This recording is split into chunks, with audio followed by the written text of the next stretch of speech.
Okay. Seems like we're good to go. I just want to fix a few things up here before I go and start looking into this.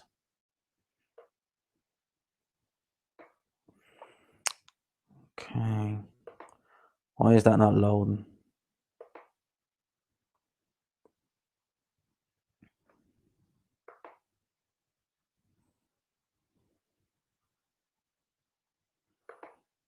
Okay. Looks like we are live. We are good to go. And everything is up and running. Yep. So, Monday night, 9:30. Been a while. I think I uploaded a video on Saturday and I haven't done really anything since then. Haven't recorded anything. I'm actually going to record whenever I finish here. So it depends. I'm looking to do in around a half hour to 40 minutes, but I'm not optimistic because for those who are in the chat right now, basically this has been really, really off this StreamYard. It has been all over the place. I've spent like the best part of how long? I want to say I've spent the best part of 20 minutes trying to get this thing going, and it has been it's been all over the place. So I just want to fix up a couple of things. I want to make sure that my settings are all right, so just bear with me.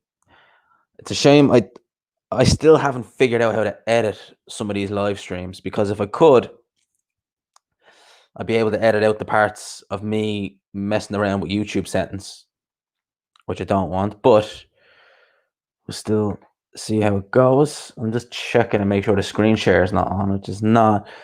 Don't need it on just yet. I don't need it on just yet. Just bear with me there.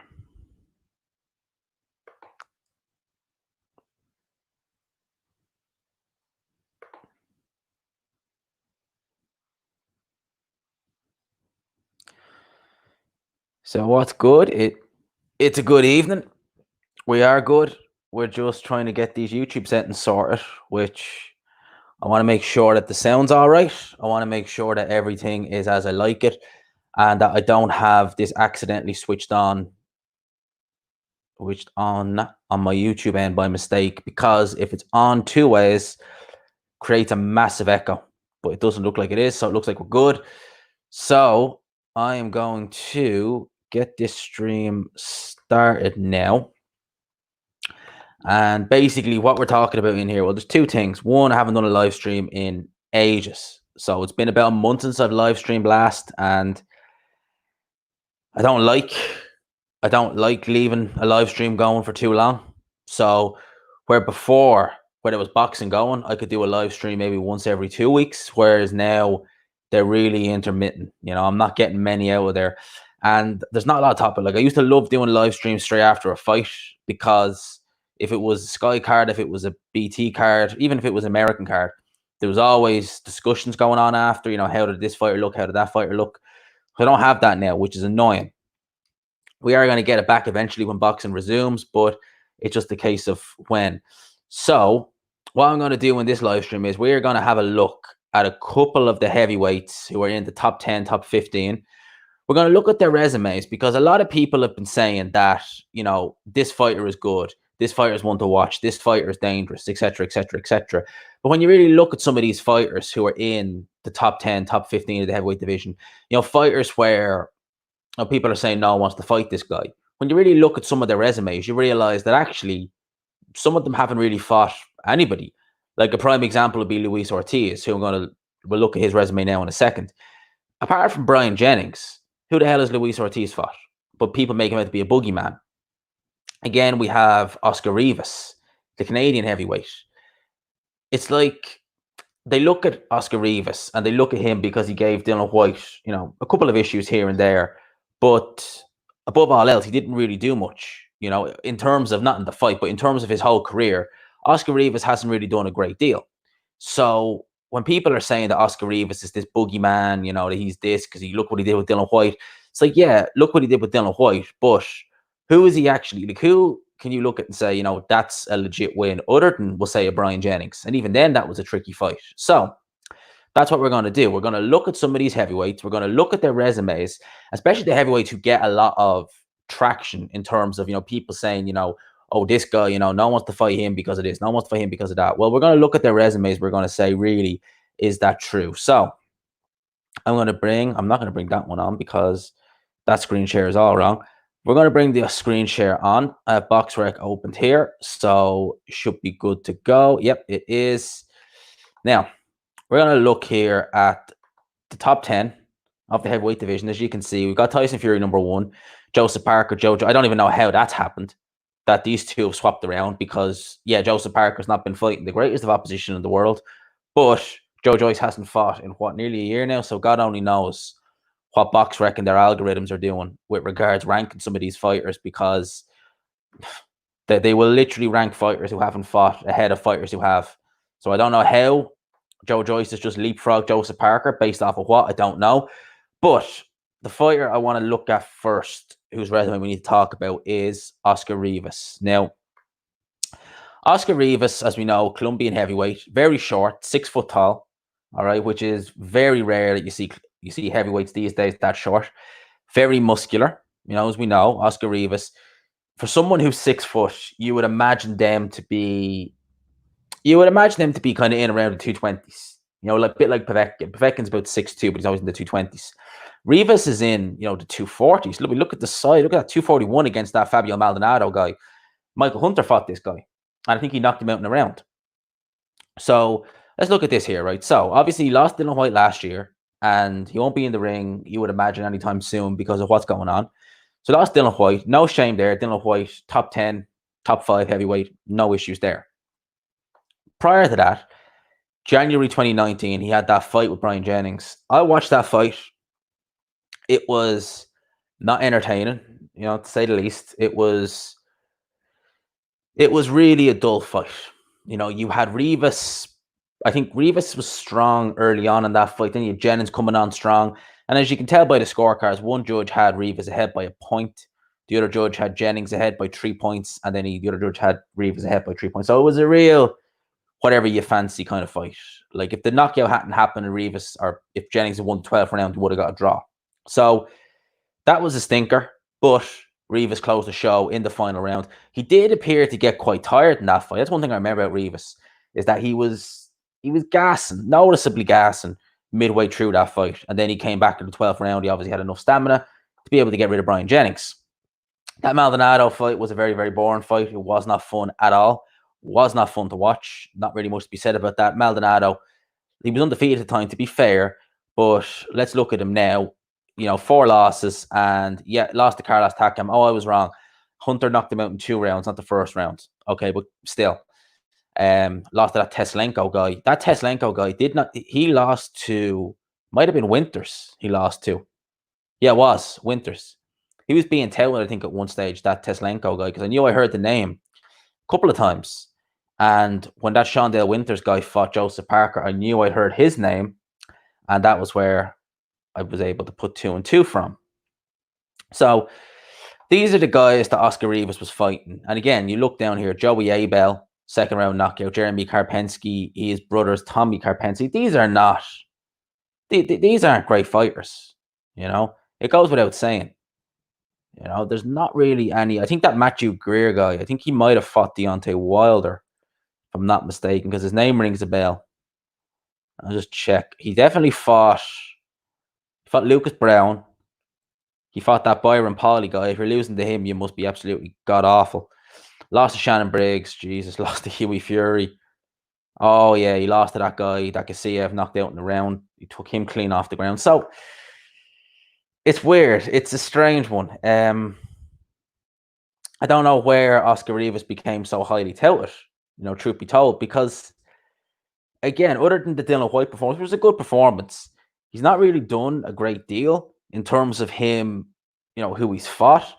Yeah, he done all right against Dillian Whyte. He dropped Dillian Whyte. He's able to beat Brian Jennings. But there's not really anything else that you can really say about Oscar Rivas in terms, who he's beat, where he's going, you know, etc., etc., etc. So let's look at Luis Ortiz. Luis Ortiz now 41 years old. Make it that what you will, if he is or if he isn't 41 years old. Let's see. So we have Deontay Wilder was his last fight. Obviously, we know that. Then Christian Hammer. Christian Hammer, he had a bit of an Indian summer in his career way back in 2017, where he got that win over David Price. I think he got a win over someone else as well, and he ended up getting quite highly ranked. I think they was talking him maybe fighting Joseph Parker. I think he was as high up as number 2 in the WBO rankings. Now back then, before he fought Povetkin. Who did he beat? Because he fought, oh yeah, he fought Erkan Tepper. That was after Erkan Tepper had the issues with the juice. Then he beat David Price. So that was kind of when he was getting kind of some decent wins, was Christian Hammer. And obviously he got the Povetkin fight off the back of that. Because I remember him having like a little Indian summer back in 2017. But that's the guy Ortiz beat. He's not having an Indian summer now. He's losing. He obviously fought Travis Kaufman, won that fight, beat Kajanu. These are not particularly good fighters, people. Not particularly good fighters at all. Dave Allen, Malik Scott, Tony Thompson, Brian Jennings. You would say Brian Jennings is the best win out of all them. You know, Dave Allen, is he British level? Is he not? Malik Scott didn't even try in that fight, realistically.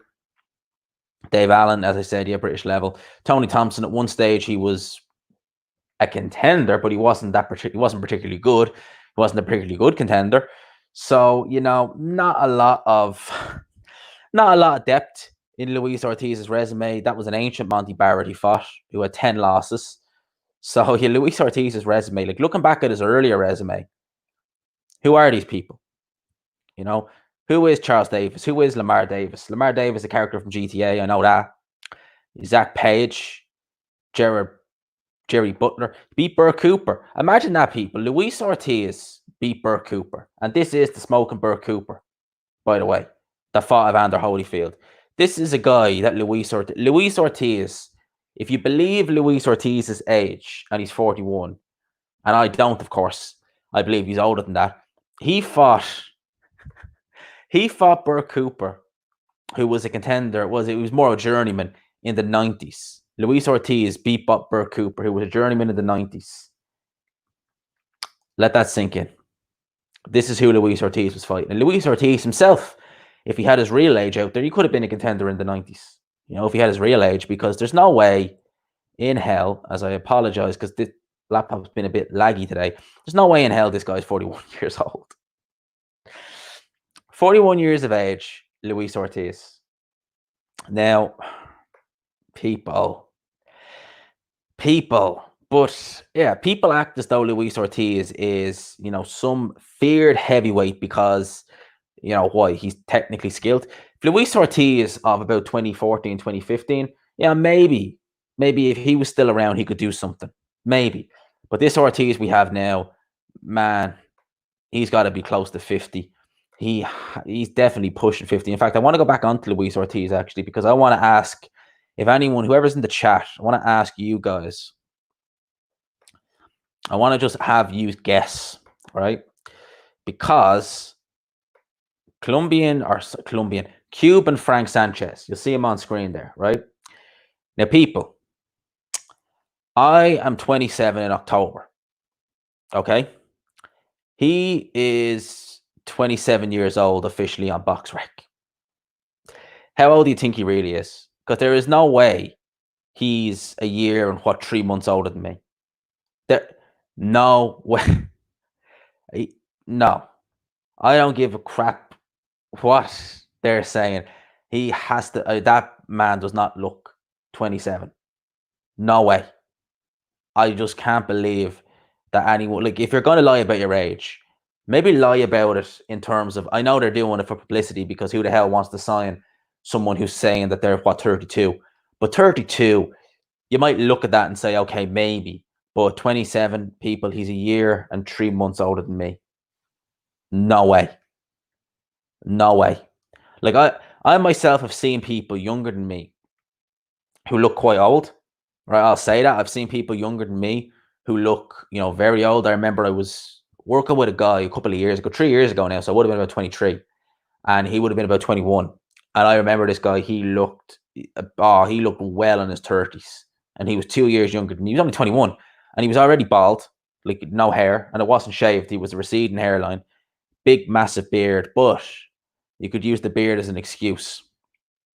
Let's see what some people say in the chat about the age. I clicked on the wrong. Josh from Leeds, I clicked on the wrong comment, but thank you for that. Oh, he's look old. I went to say ages. Yeah, 50. Brandon Smith thinks he's 50.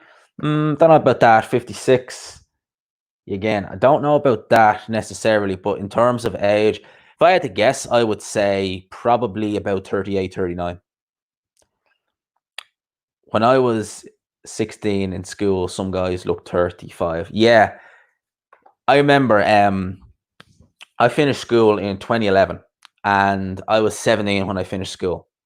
Okay. And there was a guy in my class. He only came in the last 2 years, but fuck. I mean, he was held back a year. So when I was 17, he would have been 18. But damn. I mean, this guy, in Ireland, you have to be 18 before you can drink legally. And this guy, even at 17, would have had no issue walking into any pub, any off license and getting served. He looked like he was in his late 20s. I mean, he had a full-grown beard, and it was black beard, so it was obviously coloured. So it wasn't like, the way some teenagers have little stubble and little bum fluff. No, this was a proper beard. He was as broad as anything, and he had a real, deep voice. He talked like that, real deep. So, yeah, some people do age differently. I'll admit that, but still, 27, nah. I looked younger at 30 than I did at 17. Some people do. Genuinely, I have genuinely seen some people age backwards. Some people do. I look at people, because I'm only 26, but I still look at people in around my age who I went to school with, and I see them today, or I see them out and about, and they have not aged well at all. How old does Hughie Fury look? Yeah, Hughie Fury, he looks... I will be looking at his resume now in a second, but damn, yeah, Hughie Fury, for someone he does have those alleged skin conditions, because I always found that very dubious. They always use that excuse of it's the skin condition and this, that, and the other, but I don't know about that. Dave Allen is Jimmy. I sure as hell hope not. Mate, I sure as hell hope he isn't. Jimmy Savile, what a piece of shit. Honestly, man, what a piece of shit. Oh my God. Jimmy fucking Savile. Hughie looked 42 at age 20. He did. He definitely did. Let's look at Hughie Fury's resume. Because I was saying I was looking at kind of top 15, top 20 heavyweights. We're looking at a lot of heavyweights. Because it's not really to see who has the worst or who has the best necessarily. What I'm looking for is... I'm looking just to see the heavyweights that people, sing praises about.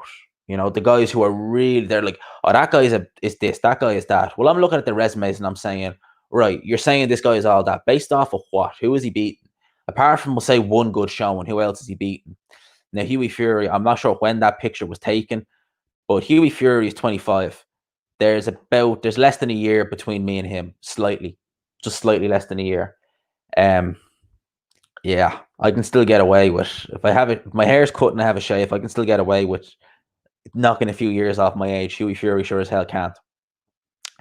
Still managed by Mick Hennessy. Let's look at Hughie Fury's resume, because it's an interesting one. I like Hughie Fury's an interesting resume. It's an interesting read. Last fight was that against that Pavel Savas guy. Now, Peter Fury and Hughie Fury were waxing lyricals about this guy being better than they thought. Well, he was knocked out in the round by Hrgovic. He fought that guy, Panisar. His name rings a bell, because I think he was a cruiserweight at one stage. Or he definitely, he fought Kudryashov, a cruiserweight. He fought David Price. He knocked out that Craig Glover guy, because I know he fought Price. He fought Kuzman. Lost to that Pavel Savas guy. So this Savas guy was not good at all. But Hughie Fury and Peter Fury said he was. Of course they did. Povetkin, yeah, we'll look at his resume now in a second. Sam Peter, that was a shit show. I mean, that actual show in Saudi Arabia, as farcical as it was, and you may remember that was the Amir Khan show last year where he fought that Billy Dib guy. As silly as that show was, and it was a silly show, it was really, it was, they were mismatches, but the guys were well paid. They were in complete mismatches. When I look back at that show, it was actually quite fun. You know, you had Amir Khan fighting a lightweight, basically, which is what he is, Billy Dib. You had Prince Patel.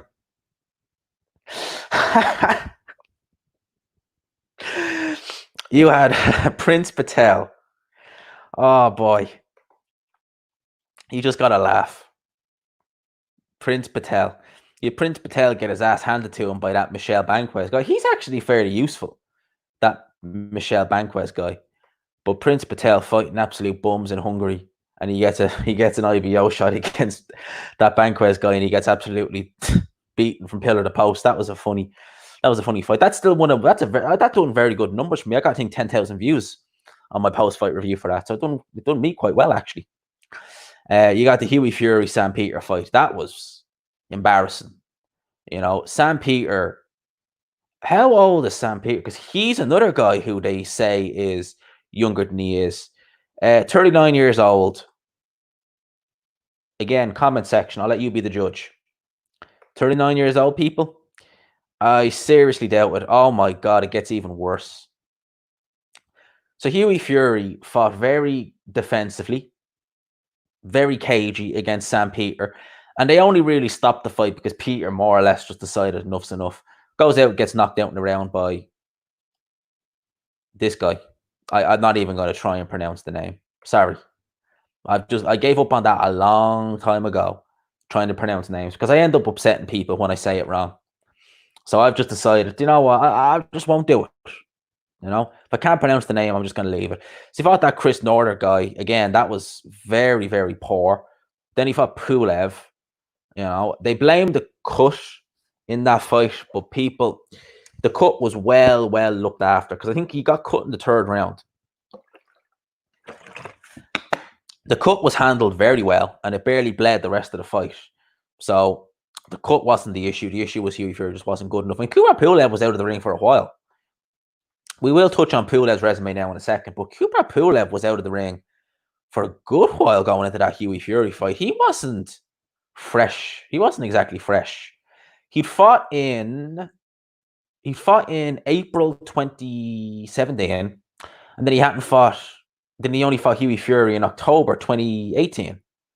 So we're talking about he was inactive for a good while, Kubrat Pulev. And Kubrat Pulev is not a young fighter. Let's not forget that. And Kubrat Pulev is more a boxer. And I've always found, just based on what I've seen in terms of boxing, I've always found that fighters who are more, basically the boxers struggle with inactivity more than your brawlers or pressure fighters. Because realistically, if you're a brawler, you're a pressure fighter, I'll say it's not skilled. There's obviously a certain amount of skill there, but you're not, you know, trying to be as technical, as precise as someone who boxes. So that ring rust probably won't hurt you as much as someone who's trying to be very technical like Kubrat Pulev is. So a very good performance by Pulev in that fight. Then he fought Sam Sexton. You know, Sexton was never that good to begin with, and he was way past his best. You know, Sexton was getting knocked out in the round by David Price back in 2012, 2011. So Sexton, no, that wasn't a good win at all. Parker, again, I thought Parker won the fight. I do think the scorecards were a bit wide, but I thought Parker won that fight, you know, reasonably comfortably. Hughie Fury just didn't do anything. He beat Fred Cassie. That was a pretty poor performance. Again, Cassie is a tricky customer. By that stage, he'd already been knocked out badly by Amir Mansour. He went on to get stopped by Jarrell Miller in his next fight. So, yeah, Dominic Gwynn, a journeyman, not a particularly good one. Again, Hughie Fury, he's going the distance with these guys. Now, at the end of the day, there's nothing wrong necessarily with going the distance with journeymen, because some journeymen are tricky, but to be consistently doing it, it's a bit of a worry. And Dominic Gwynn, again, he has been stopped in the past, as far as I know. No, actually, he hasn't. Okay. So Dominic Gwynn, okay, he hasn't been stopped. But I know Fred Cassie had been stopped badly prior to that. Larry Olabaniwo. There's the famous story with him, and you know the drug issues. We'll say no more there. George Arias. Now, he's been stopped a few times now. There are two George Arias. There's this George Arias here, which was Brazilian George Arias, who was fighting in the 90s. There's another one who was promoted by Bob Arum at one stage, but I'm not sure if he's even fighting much these days. Fought Rudenko.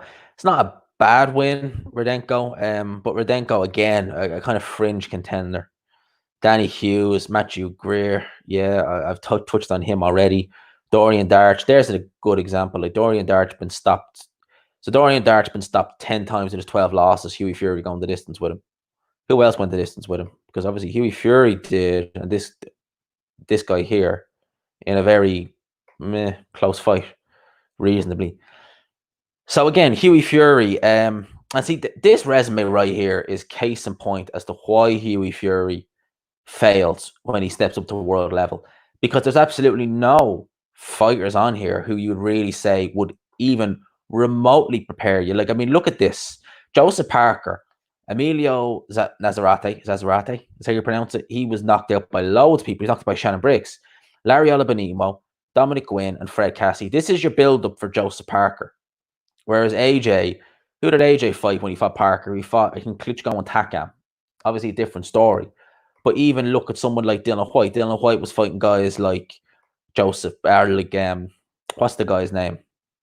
Lucas Brown, Derek Chisora, guys like that, guys to get you ready for someone like Joseph Parker. They weren't fighting the Fred Cassies of the world. So yeah, Hughie Fury. I hope when boxing resumes and Hughie Fury, comes back to the ring, that he actually does, do it right this time. Maybe go for a European shot or something like that. I wouldn't. That's actually a fight. Here's a fighter I wouldn't mind seeing Hughie Fury in the ring with. And this is a fighter who I want to keep my eye on, is Tony Yoka. A lot of people said he'd be a bit of a spoiler when he started out. They didn't really see much of him, but he's still an Olympic gold medalist. But the more I watch Tony Yoka, the more impressed I am. Dave Allen, terrible beating. He gave Dave Allen a really, really, just a horrible beat, really, really bad. But he did stop Dave Allen, and he probably could have stopped him earlier, truth be told. Then Matrenko, that was a good knockout. And then that Michael, what's his name? Wallace guy. So they're moving Tony Yoka on steadily. He is a good fighter. I think boxing in France, France will be probably late to the party, I would imagine, with return to boxing, because they're taking this whole COVID thing quite serious over there. Like, they stopped the French league until September. So I'd imagine they're going to pussyfoot around a lot of things.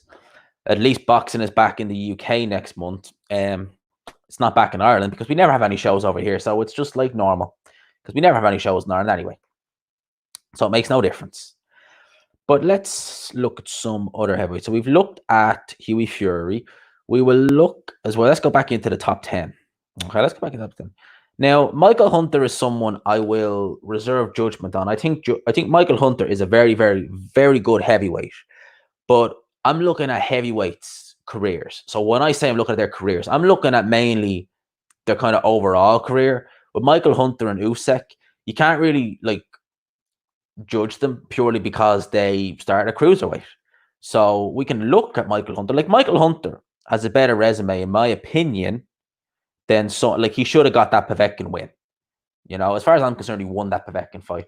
But I would actually say that Oscar Rivas doesn't have as good a resume as Michael Hunter. Definitely not. When Hunter fought Usyk, he done very well. He done very, very well against Usyk. Then he made the jump to heavyweight. I still think Hunter can do cruiserweight, but he was brought in as the away opponent against Bacoli. He won that fight very convincingly. Bacoli was badly injured, and his corner wouldn't pull him out. Stopped Ustinov. He took that fight on very short notice as well. Then he fought that Maldonado guy, took him out, no problem. Went in against undefeated Sergey Kuzmin, coming off a win over David Price. Dropped him, and then won over 12 rounds. And in my opinion, although at the time when I watched it, I actually thought Povetkin won, but I think I was swayed by the Sky commentary. I definitely think when I watched it again that Michael Hunter won the fight. I thought he was very, very unlucky not to get the decision. But this is Michael Hunter, a former cruiserweight, who, in my opinion, he doesn't get talked about enough, and he's got a better resume. He's got a better resume, and as far as I'm concerned, than guys like Luis Ortiz. So he definitely has better resume than Luis Ortiz, and guys like Oscar Rivas, who, they talk about them as being, oh, guys, you don't want to fight. You don't want to fight Michael Hunter, people, because he's quick. Defensively, he's not too bad. He can punch a bit because he hurt Povetkin, and Povetkin's known for having a quite good chin. And I haven't checked the chat, but if anyone's asking about AJ and Fury in terms of their resumes, I'm going to get to them. In fact, I'll just pop out the chat now. And let's see what we have. Didn't have the power to KO Wallen. I'm assuming you're meaning Fury.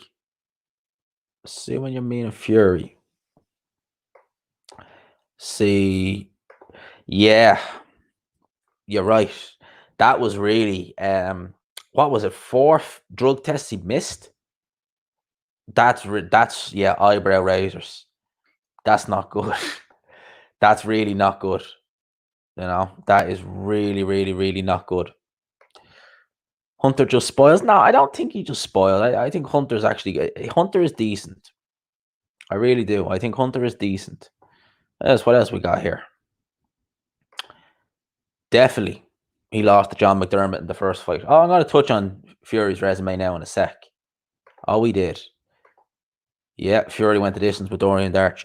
Hughie Fury, as I've said several times, he's a very...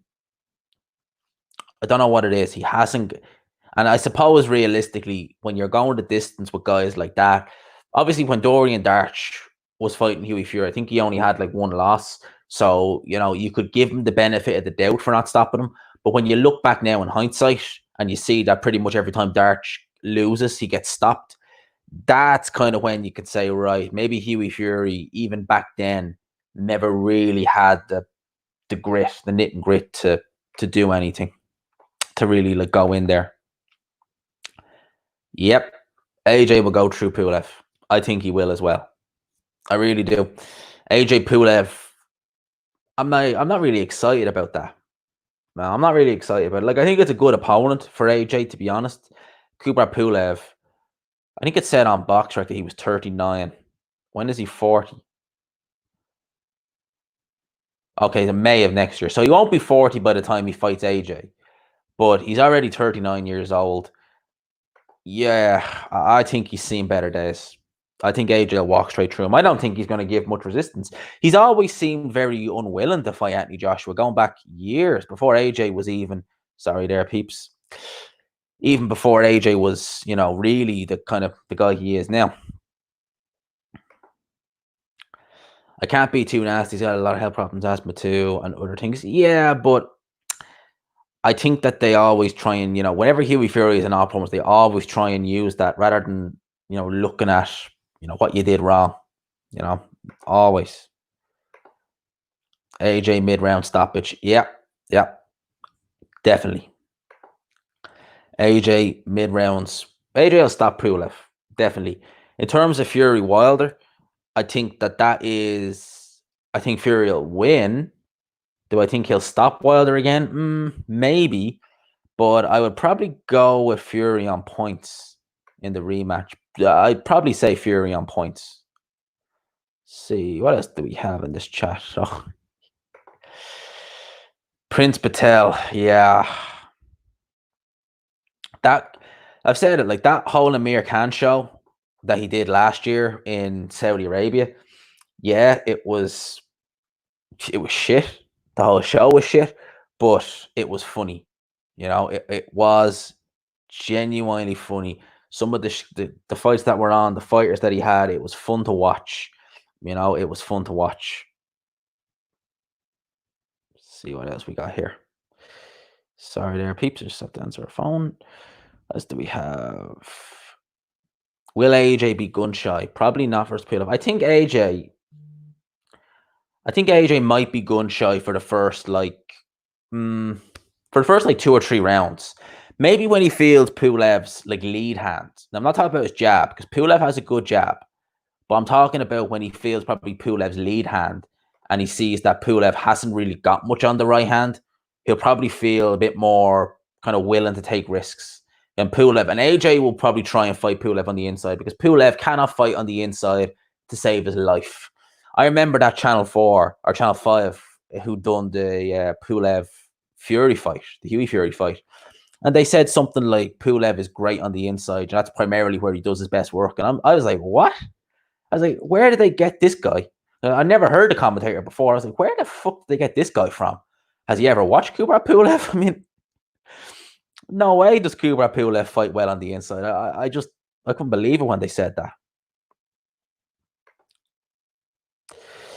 Wilder's boxing ability. You see, I think that Wilder, if you look at him when he fights guys like Stavern, where he had a kind of slow-footed guy, he could keep him on the back foot, keep him on the end of a jab. His boxing ability does look quite good. I think that if we'd seen him fight Povetkin, I think Wilder would have won that fight personally. I've always felt that. And I think we would have saw Wilder's boxing again. I think when he's got the short guys there, he can show a little bit of that boxing skill, but I think he neglects it now a lot these days. I really do. Let's see, what else do we have in the chat before I go back onto the... Oh, here we go. Where was... How's lockdown? Non-existent. I've not... Well, they're starting to ease the restrictions here anyway. I can go back to the gym next week, which I'm happy about. But I've not been paying attention to the lockdown at all. Like, literally, I've never given the lockdown any slightest bit of attention. I've met with friends. I've gone to parties. I've done pretty much everything that I would normally do, apart from go on nights out, go to the gym, stuff like that. So, lockdown's been going as it is. I don't believe in a lockdown personally, but we're stuck with it for the next few months anyway. Still, it's amazing. There was, 4 cases of COVID allegedly diagnosed today in Ireland. I mean, what the hell? Why are we still in lockdown? 4 cases is absolutely nothing. But that's lockdown for you. So, we go back on to look some more of these heavyweights. Let's go. Let's look at the top kind of tier. Who will we take next? Who are we going to look at next? We look at the top 3, or we go down a bit? Let's look at Dillian Whyte. See, what I've been doing with this mainly has been I've been mainly looking at kind of guys below that, purely because I've been looking at some of the guys like Dillian Whyte. We know what we're going to get with him. We know he's established. We know he's a good fighter. We know all this. So the resume is good because it shows us where he's come from in terms of, how he's built himself up, how he's fought his way from, look at this, leisure centers, That Hastings guy, he was god-awful. I remember looking up him before. He was god-awful. From Zimbabwe. From Birmingham. But he lost to loads of people. I think he lost to guys back in the early 2000s. I think he lost to David Hay at one stage. I'm nearly sure he lost. Yeah, he did. There you go. Bingo. David Hay. He lost to David Hay in the first round back in 2004. Dillian Whyte fought him in 2011, I think it said back there. So Dillian Whyte, this is what he was doing early on in his career before he was where he is now. He was just fighting little no-hopers on these small hall shows. Imagine Dillian Whyte, 226. This is before he got popped for that Jack 3D stuff. For those who don't know, you can still get Jack 3D, but it's nowhere near as good as it used to be. I've never used the stuff, but this is just what I've been told. Whatever that was in it that was illegal is now out of it. So now it's just like a normal supplement. I don't use supplements, but that's just what I've been told about Jack 3D. So where Dillian Whyte's ban was, so his last fight was in October 2010. He didn't fight again for 2 years. Now, it might have been, no, it was this fight here. Actually, it was the next one. He actually, when he came back, he obviously wasn't fighting on Eddie Hearn shows. He was fighting on Barry McGuigan shows because that fight there was on Carl Frampton's undercard when he fought that Chris Avalos guy.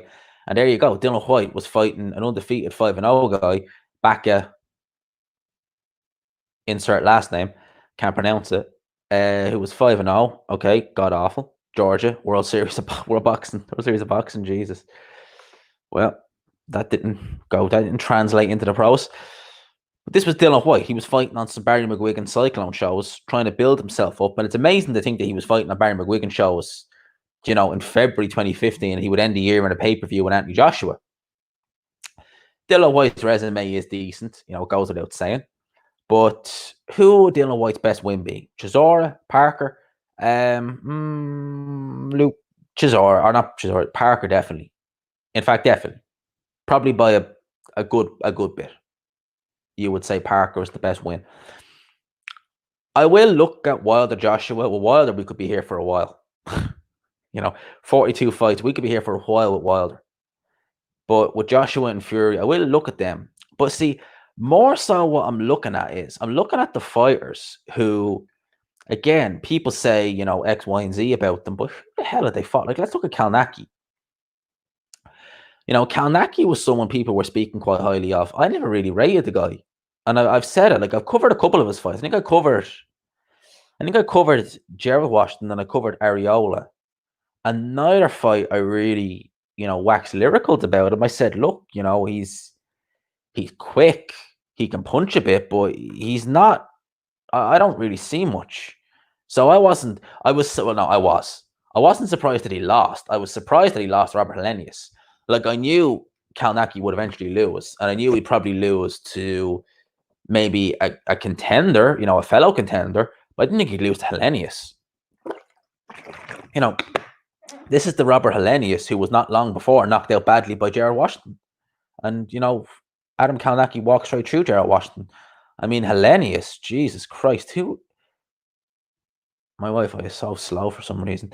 Yeah, Helenius. I mean, prior to that, he was knocked out. Jesus. He was knocked out in July 2019 in 8 rounds by Washington. And then he knocks out Kownacki in March of this year. Crazy. And one thing about Helenius is that he can punch, but damn, ask Jurgen Tepe. That was if you've never seen the Jurgen Tepe knockout, it looked a very mild shot, really. But, it definitely had an effect on Jurgen Tepe, knocked him damn near out cold. So, but if you look at Kownacki's resume, I mean, who the hell did he fight? He's fighting in gyms. He's fighting, I'm sorry, people. I recognize him. I recognize that Tyrrell Woods guy, Tyrrell Jamel Woods. I recognize him. I think I've heard of Charlie Ellis, but again, I can't put a face to him. But who the hell is he fighting? He was up and coming. He was fighting these guys. I recognize this guy. Can't pronounce his name. I think he fought Guillermo Jones. I think he might have beat Guillermo Jones, if I'm not mistaken, but I think he did. But I definitely recognize the name. He lost to Guillermo Jones over 11 rounds, split decision. Yeah, Guillermo Jones, he's old as dirt. He should not be fighting. But who the hell? Danny Kelly. Joshua took. Again, the real marquee win was that Arthur Spilka fight. That kind of got people talking about Kownacki because, Spilka, prior to that, he'd gone 9 rounds with Wilder. He'd done well. Who's the best win? You would have to say Charles Martin on Kownacki. You have to say Charles Martin. And even then, that's probably the best win he has. Charles Martin. And even then, that was a close fight. That was a competitive fight.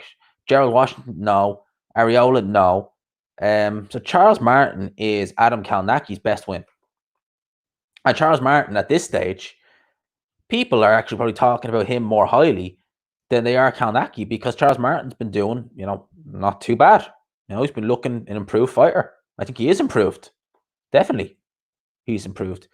Let's look at Joseph Parker. Joseph Parker's not got a bad resume at all. By no stretch of the imagination. He was fighting guys like, well, obviously Francois Botha. I mean, he looked like Santa Claus in that fight, Francois Botha. He really, really did. He really, truly looked like Francois Botha. We've got Brian Mintu. He's a cruiserweight, really. Has that Shireen Williams guy. He is tough. So Parker was fighting these guys. Remember that Calmean fight? Daniel Mars. Again, Carlos Takam. Good win.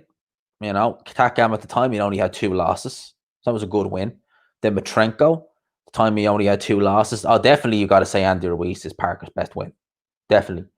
And Parker has a very good resume. I mean, you've got Hughie Fury, you've got Andy Ruiz, you've got Carlos Takam, and, obviously the Joshua fight, he lost that clearly. The Dillian Whyte fight, you give him a rematch, I'd probably pick Parker to win. And it's a shame now who he's been fighting since. I mean, look at that. Flores was no hoper. Leopai. Oh, that's just sad. That Winters guy, Winters is actually not bad. Like, he is bad, but he has a bit of skill there. It's just his age that goes against him and his weight. He's too light for heavyweight, but 39 years old. Winters is actually not bad. You can see a bit of skill there. You can see a bit of athleticism with Winters. But again, just that little bit too old and probably too heavy. Probably too, or not too heavy, too light for heavyweight. Let's look at the big heavyweight. Let's look at one of these three. Which one we go for? Which one of these three we go for? AJ Fury or Wilder? Let's go Fury. Tyson Fury's resume. I mean, realistically, and I like Tyson Fury.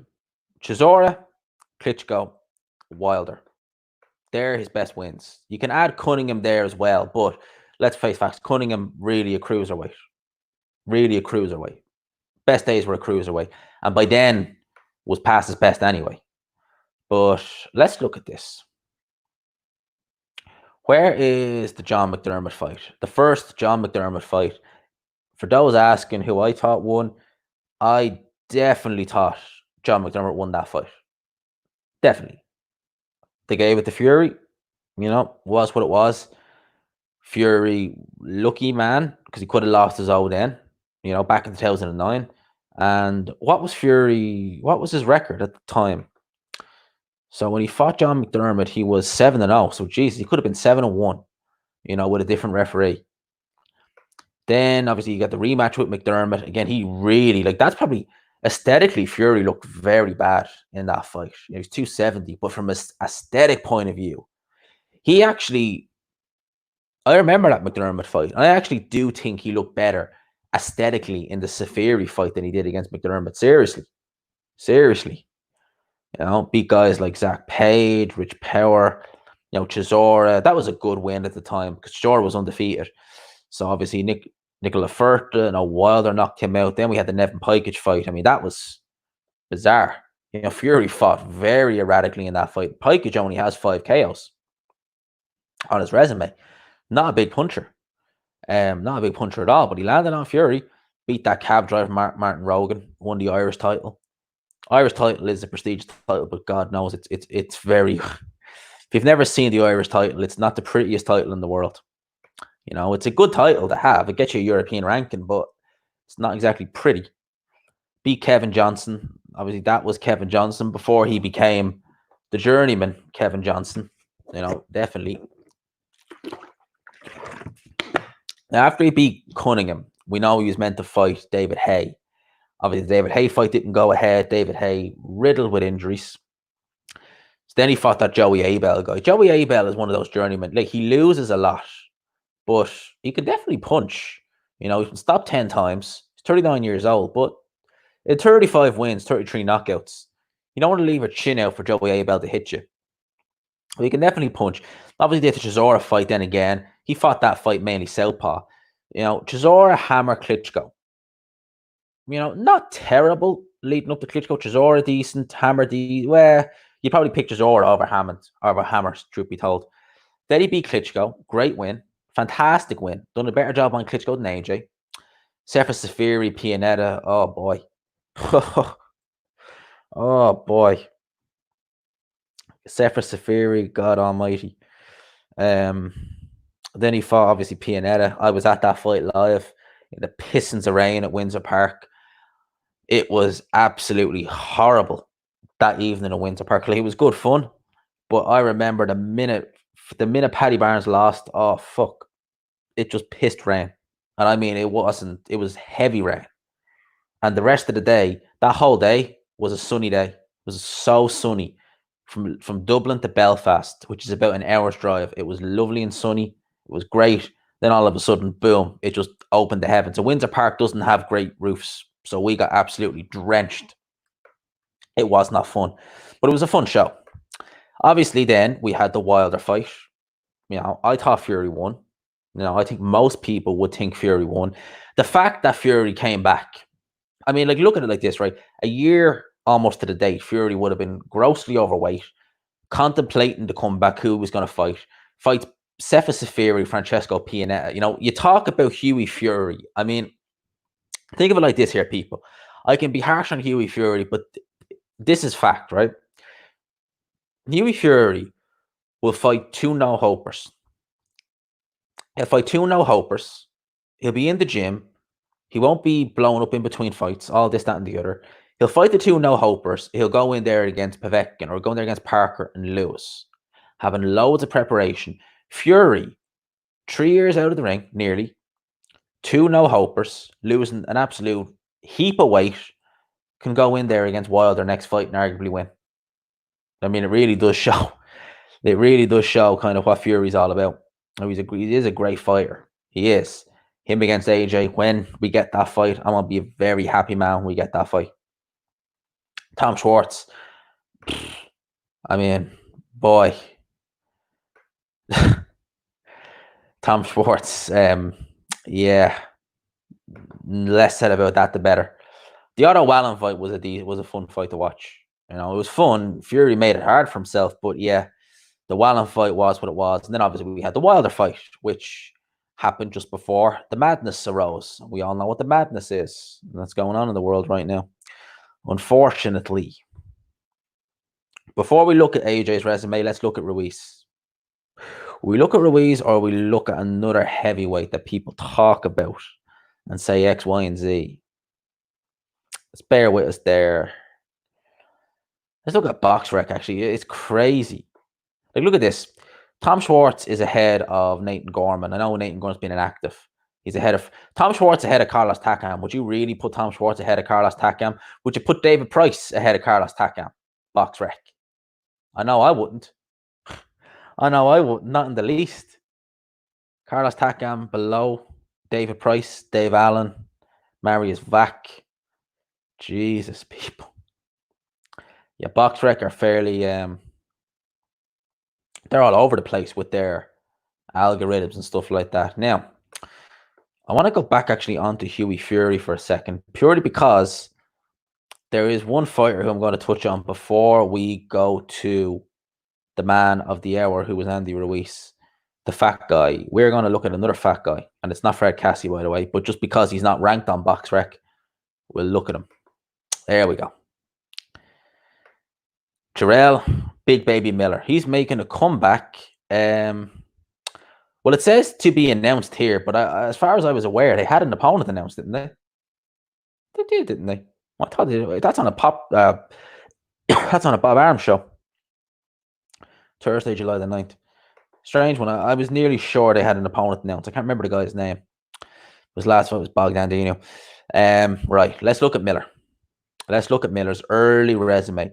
The last time I done a live stream and I talked about Jarrell Miller, I don't know what the hell happened, but the minute I clicked on Jarrell Miller, I got an absolute heap of trolls, and I don't know where the hell they came from, but I got so many trolls coming on the live stream. I think I done it back in like March or something like that, and I literally, as soon as I clicked on Miller's BoxRec, I got so many trolls coming on saying, I hope you get this, I hope you get that, I hope you catch this. I was like, what the fuck? I was like, where did you all come from? And obviously I just blocked them, but I couldn't believe it. I literally, the minute I clicked on Jarrell Miller, in fact, I'll bring up the chat and see if that happened again. It'd be funny if it did. No, it didn't. I couldn't believe it. Yeah, literally as soon as I clicked on him. Who's G-Man's favorite fighters? Oh, okay. See, I don't like saying like favorite fighters, this, that, and the other, because I don't want people to look at my videos and think, oh, is G-Man, is he favoring this guy because he likes him? Look, I don't favor fighters. I call it like I see it. If I think this fighter will win, I'll say it. If I think this fighter will win, I'll say it.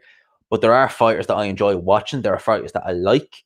My favorite fighter right now, currently, that I love to watch and that I quite like would be Canelo. I'll just admit that. I like Canelo. I'm a fan of his, but I'm also a fan of Golovkin. So when I've watched them two fight, it was like, right, may the best man win. I like Anthony Joshua. I do like Deontay Wilder. I liked watching Deontay Wilder fight. I've always liked watching Deontay Wilder fight. Some of his fans can be annoying, but in terms of Wilder as a fighter, I do like Deontay Wilder. You know, fan of AJ, fan of Fury, so I'm a fan of both those guys. In terms of kind of some of the other weights, I like Estrada, Juan Francisco Estrada. I really like him. I think Francisco Estrada is fun. Is a great fighter to watch. Love watching him. So there's a lot of fighters out there that I like. If I was to name them all, Jesus, man, I could be here a while. But there's no real kind of one style I like, because I like fighters like, Wilder, who are big punchers. I like fighters like Golovkin, who are pressure fighters. I like fighters like Canelo, who are, very skilled. So, there's no real kind of like one style I like. I like a lot of styles, but they be kind of the fighters that I would like a lot. What do we say here? I do not want to see a robotic Frank Bruno type AJ versus Fury. I want to see a slick AJ. Oh, I don't know if be interesting to see that. I don't know if that would. I think with Fury, you kind of probably need to take it to him if you're AJ. Try and get it on the inside. Estrada versus Chocolatito. We want the rematch. I want the rematch. I could not believe the job. Well, I never rated Calya fight, but I thought Chocolatito was past it enough. Now, I still thought Chocolatito was going to win the fight, but I didn't think he'd dominate in the way he did.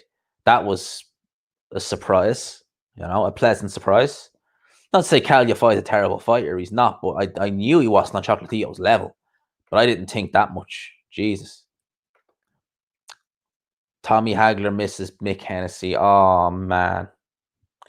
You miss Shades of Ali.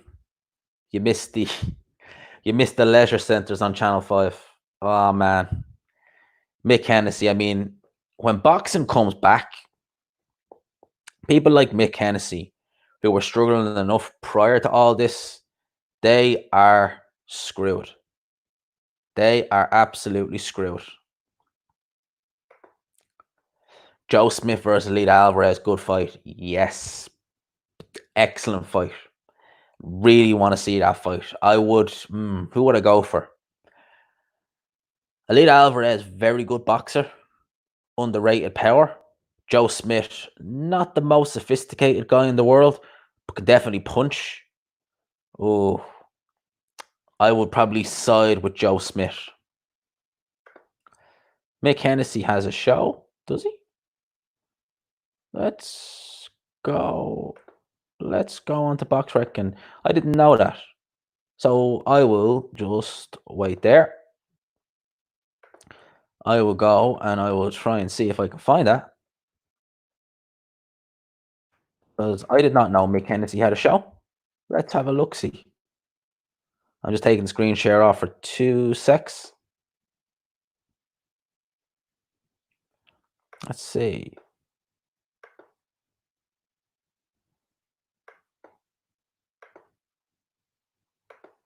I'll bring it back on now.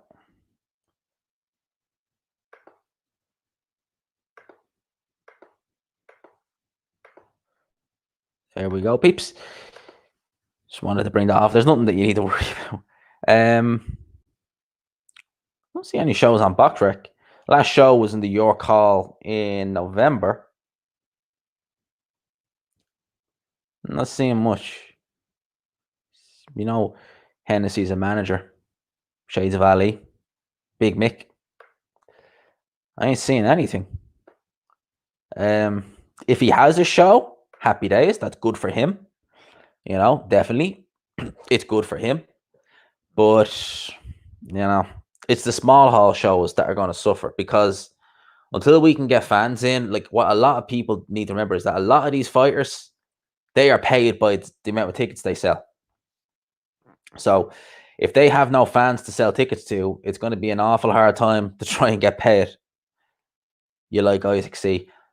Yes, Isaac Chamberlain is a good fighter. It was a head scratcher why he went to Mick Hennessy. It really was. August with Isaac Chamberlain. Perfect. Isaac Chamberlain is a good fighter. He is. He got very hard done by in the Akali fight, not in terms of the result, in terms of the decision, but Akali was allowed to hold him, was crazy. I think if that had been a fair fight, we could have seen Chamberlain actually do something. I really do. Yes, Smith versus Alvarez. I'm looking forward to it, man. Here's the thing: we are getting boxing back slowly but surely. And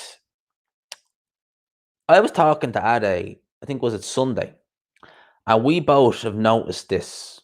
And this is something that we could be completely wrong with this, but we've noticed that since boxing has stopped, we think that there might be something wrong with the algorithms on YouTube because everyone's channel is slowed down. I'm not just talking about mine. I'm not just talking about his, Hatman. Loads of people's channels have slowed down in terms of their growth.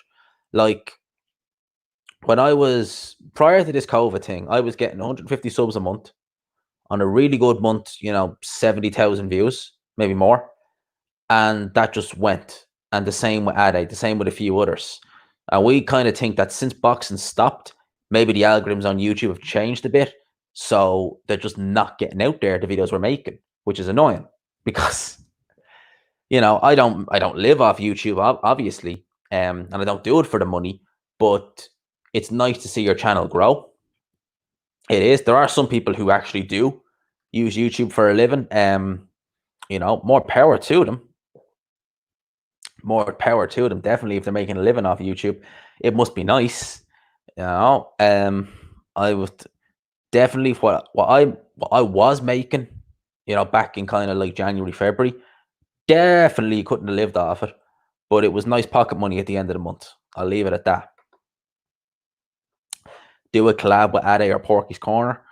Well, I've done a collab with Ade before, and I am definitely more than welcome to be on Ade and Friends.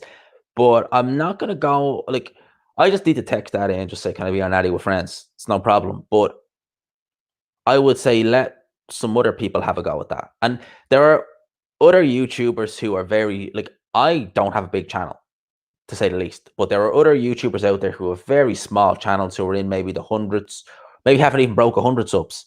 They're the kind of guys who should take preference over me because they need the exposure. And a lot of these guys do good work. They just don't have the exposure. So I would say let them go ahead of me.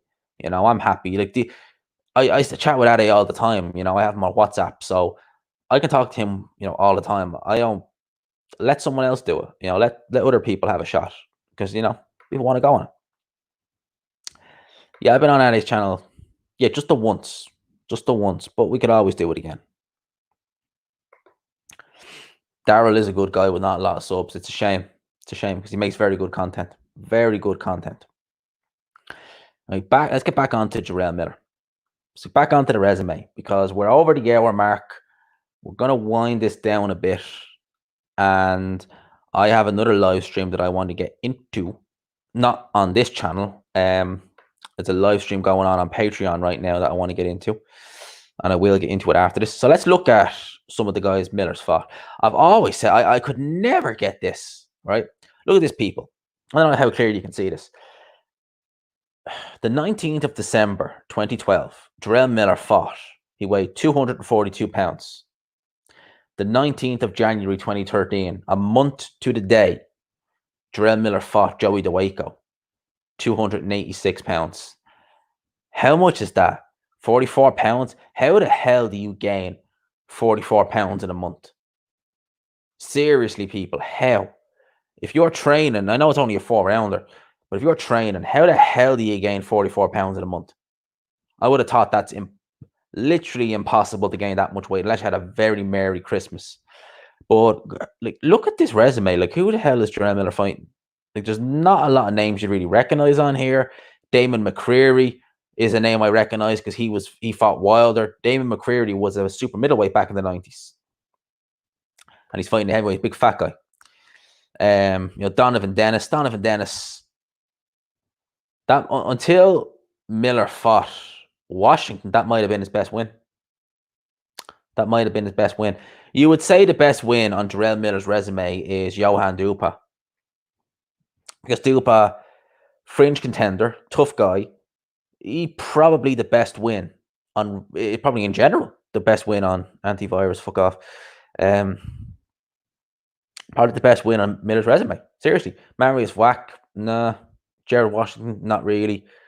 Adamek, he'd been retired prior to that. So with Adamek, I don't know what he was doing in the ring. And his best days were light heavyweight, people. Best days were light heavyweight.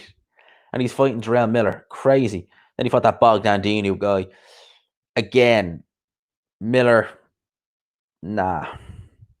The resume doesn't justify the level of credit he gets, in my opinion, especially since the whole drug cheat thing came out. It really doesn't, And again, when he's fighting, I think I saw in the chat someone said he's fighting that Jerry, what was it, Fernan fight or something like that, the guy's name is. Damn.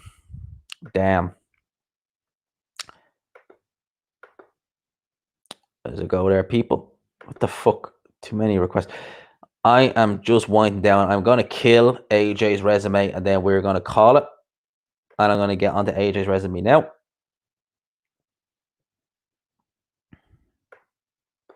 Anthony Joshua. Let's look. Now, AJ has a good resume, but who did he make his debut with? Emmanuel Lee, Paul Butler, Dorian Darch. So he knocked out Dorian Darch in 2 rounds, same as Daniel Dubois. Dorian Darch, Jesus. Jesus, people. Matt Skelton, Matt Legg, Constantine Aries. Constantine Aries has been around for a while. He can punch. That's one thing about Aries. He can definitely punch. Dennis Backtoff. He's fought a few. I recognize Backtoff. Michael Sprott. I think he's still fighting Michael Sprott, sadly. Jason Gavin, Zambarno Love, Kevin Johnson, Gary Cornish. Now, before I go into what he did after that, in terms of Dillian Whyte, etc., the names I've just read there, right, up till Gary Cornish, you would say, what, Kevin Johnson's the best out of them, realistically? Realistically, before we get to Dillian Whyte, Kevin Johnson's the best out of them. That was enough to get AJ, I think, a top 3 ranking with the WBC. Seriously, fighting guys like Gary Cornish, Kevin Johnson, Zambarno Love, Gavin, Sprott, and Backtoff. That was enough to get AJ a top 3 ranking with the WBC. That is why Eddie Hearn does not want Dillian Whyte taking legal action against the WBC and him being a part of it, because favorable rankings like that might disappear. Now we have AJ's resume. Dillian Whyte, good win at the time. We didn't know what Dillian Whyte would go on to achieve. Charles Martin has improved since then. It has to be said, but yes, Martin. Brazil took care of Brazil. Brazil undefeated at the time. I wish that fight never happened, the Molina fight. Molina was absolutely garbage. He didn't even try in that fight. I mean, Klitschko, people. That was a hell of a fight. Great win. And that's probably AJ's best win. I think it's agreed. AJ's best win is Klitschko. And it's a great win. Takam, bullshit stoppage. But yeah, he didn't look great in that fight, it has to be said. Fought Parker. Referee was a disgrace. Referee was absolutely, this Giuseppe, whatever the hell his last name is, disgraceful referee. Absolutely disgrace. He was, I don't even know, but disgraceful job. One of the worst referees I ever seen. Povetkin, tricky fight, very, very tricky fight. Obviously, then we had the Ruiz loss, which was a shock to everyone.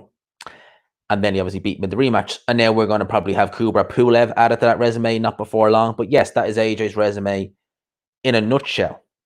And that is literally pretty much most of the top heavyweights, Main part of this live stream was to just kind of touch on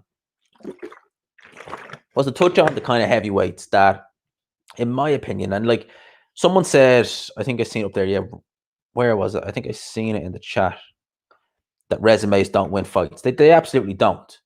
But you can take a lot from a fighter just judging by their resume and judging by how they went about going on some of these fighters. Because, like, as I said earlier, Hughie Fury went the distance with Dorian Darch. Dorian Darch has only been the distance in 2 of his losses. He's been stopped 10 times, 12 losses. Okay? Now, at the time, Darch had only, I think, 1 loss. So for Hughie Fury to be going the distance with him, probably wasn't looked on at the time as being too bad. When you look at it now, you're like, what the fuck was he doing going the distance with this Dorian Darch guy? So, you can look, a resume can show you a lot about someone. It can. And at the end of the day, I always look at some of their victories that went to points. When you've got people who are up and coming saying they're all this, that, and the other, and you look at some of the resumes and you're like, wait, this guy's close fight with a journeyman, close fight with a journeyman, close fight with a journeyman. It's like, what does that kind of tell you? Are you struggling a bit with the journeyman? Are you struggling kind of with this, that? But yeah, resume is not the be all and end all. Definitely not. But it does tell you kind of where they're going.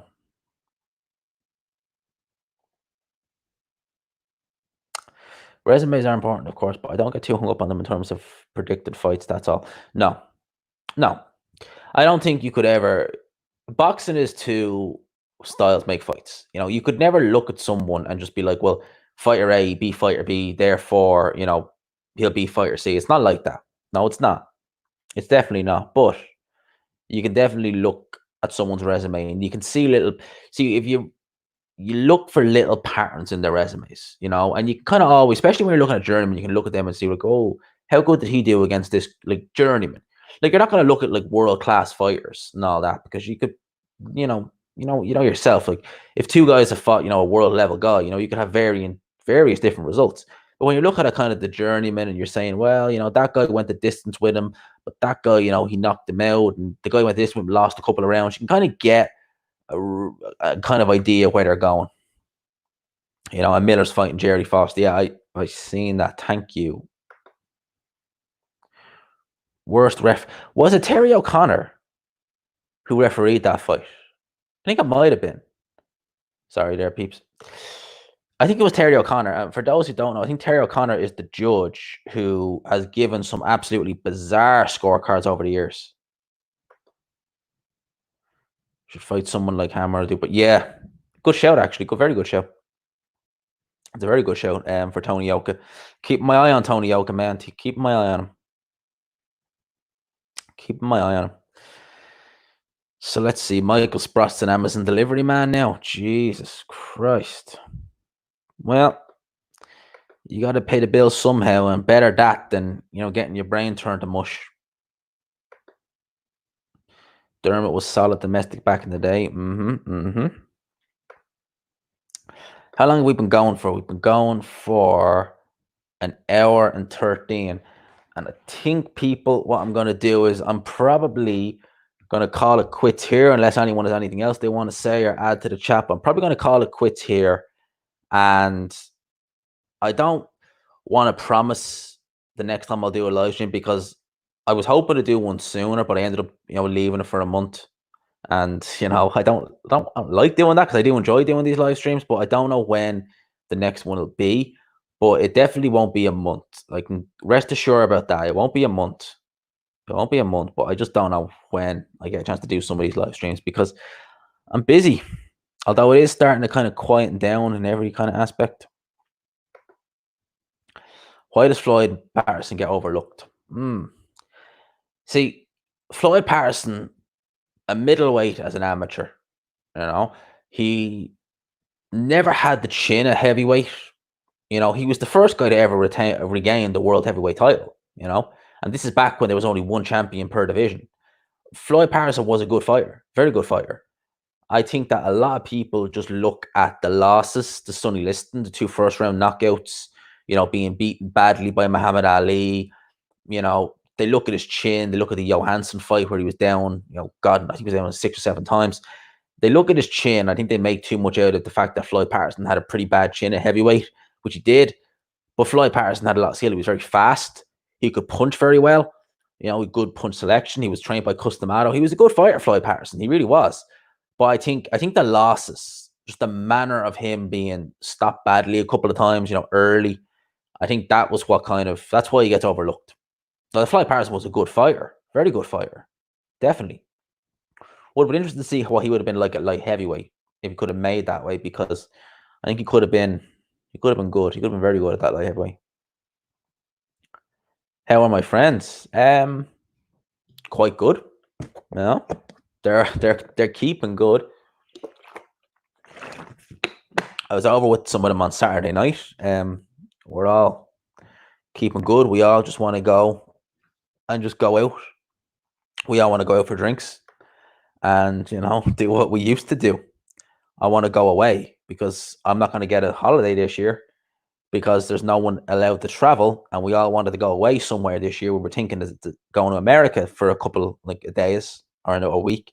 That ain't going to happen. So, yeah, we're all good. Hrgovic is good. Yes, Hrgovic is a very good fighter.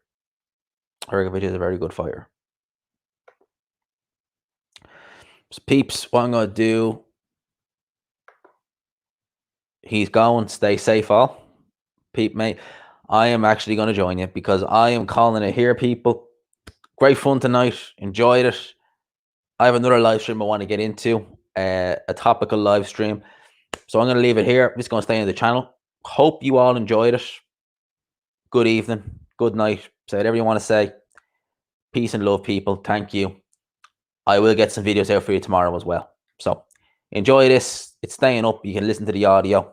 Enjoy and good night.